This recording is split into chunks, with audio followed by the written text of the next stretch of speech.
كنتم خير أمة أخرجت للناس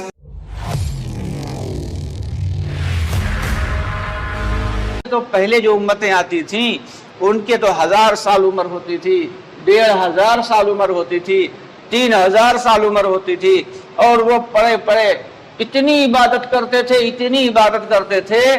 کہ ایک بزرگ کے بارے میں آتا ہے، حضرت موسیٰ علیہ السلام کے زمانے میں وہ ولی تھا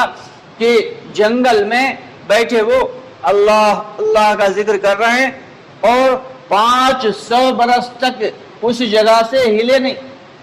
چیونٹیوں نے ان کے جسم میں بل بنا لیا، جو اللہ کا ذکر اور جو درود شریف وغیرہ تھی تو اس کی مٹھاس سے ان کے جسم میں ایسی جو ہے وہ شیرینی سی آ گئی، ان کے خون میں ایسی مٹھاس سی آ گئی کہ چیونٹیوں نے ان کے جسم میں بل بنا لیا، انہیں کوئی خبر نہیں، وہ اللہ کی ذات میں ایسے غلطہ و پیچا۔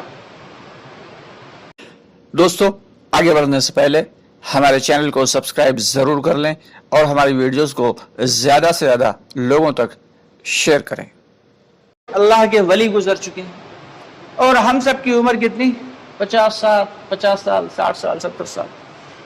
تو ہمارے اندر کوئی سرخاب کے پر تو لگے نہیں کہ سب سے بعد میں آئے ہیں اور سب سے کم عبادت کر کے جائیں اور جنت میں اول درجہ مل جائے۔ لیکن اس کی خاصیت یہی ہے کہ اللہ تعالیٰ نے اس سے پہلے جتنے بھی انبیاء کرام کو بھیجا ان کی امتیوں کی ذمہ داری محض یہ تھی کہ اللہ کے حکم پورے کر لو، اپنے نبی کی بات پر عمل کر لو، کامیاب ہو جاؤ گے۔ اس امت کی خاصیت یہ ہے کہ اللہ کے حکم پورے کرو، نبی کے طریقے پہ پورے کرو اور دوسروں کو اس کی دعوت بھی دو،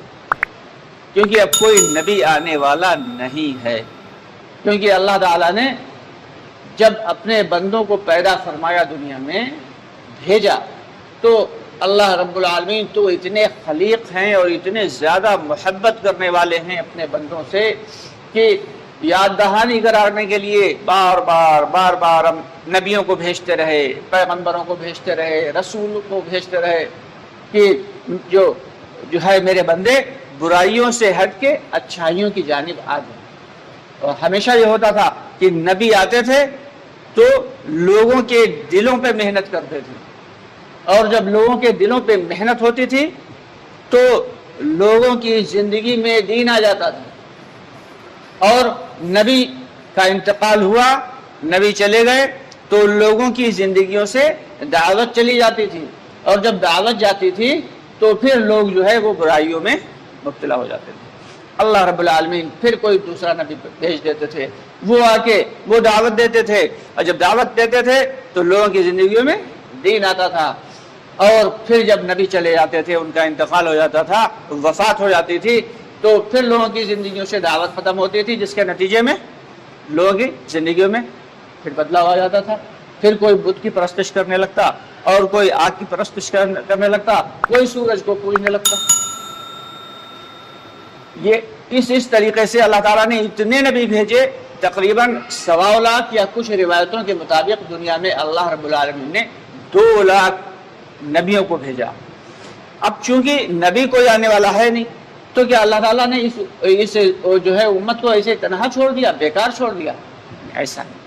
اللہ اپنی بندوں سے تب بھی ان بندوں سے بھی اتنی محبت کرتے تھے، اور جو قیامت تک آنے والے بندے ان سے بھی اتنی ہی محبت کرتے ہیں۔